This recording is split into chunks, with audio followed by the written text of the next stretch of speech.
Hi, my name's Aaron. Playing a band called The Almost, and another one called Underoath, and you're watching New Band Television. All right, Aaron, so are we good to go? All right, so I want to kind of start off talking about, this is the first day of the tour, and kind of like the feelings that you have. For show. Yeah. Kind of like the feelings you have, like as far as nervousness or anything. I mean, you've been out on, plenty of tours, and I mean, is this different because it is your first, show with this new band and stuff like that, or?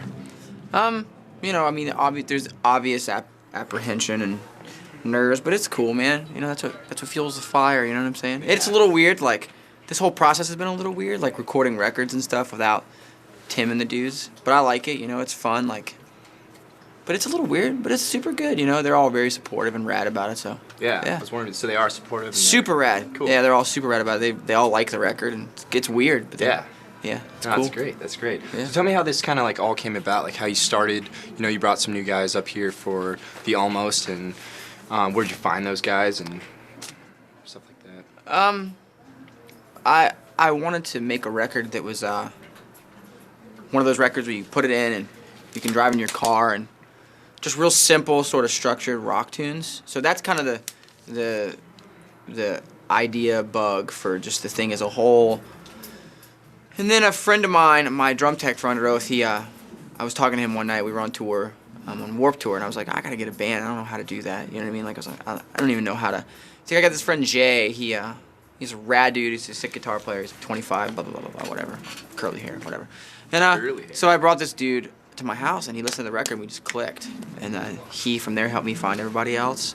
I found this kid, Kenny, to play drums. He was living in the streets, and I picked him up off the streets and moved him into my house, and my girlfriend, cleaned him up, and I'm just kidding. But, yeah, I found this kid. What if? Found this kid named Kenny to play drums, and my buddy Nick from Salt Lake. I just moved to Salt Lake a couple months ago, too. Okay. And then Jay's friend Alex signed on to play bass, so we kind of just vicariously through Jay and Kenny kind of started this band, and we're practicing for a few weeks. And cool. We're gonna try it and see if we don't suck here in a little bit. So. All right. Well, best of luck, right? We'll try. So, my hardest. Have you been writing for a while with the idea that you wanted to come out with a solo project, or was that more? I don't know. Underoath is such a specialized thing, and I feel like it appeals to a lot of people. But I wanted to make songs that were kind of traditional rock songs, which Underoath obviously doesn't do. We don't write traditional rock songs, which is cool.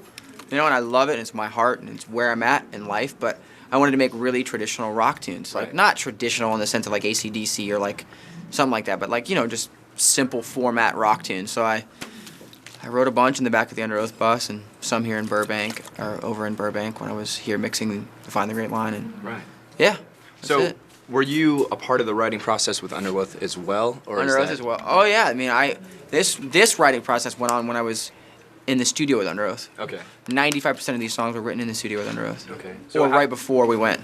Okay. So cool. Yeah. How would you say that it differs, with the writing process with Underoath versus you're obviously doing your own thing, kind of your own, every single thing is kind of your way. What makes Underoath is the fact that the six of us don't agree on anything, from food to color to music. We don't agree on anything. We butt heads constantly about creative freedom and about what we want to do, and that's what makes Underoath what it is. That's what makes Underoath, when you listen to it, it's like a mess, but it's a good mess.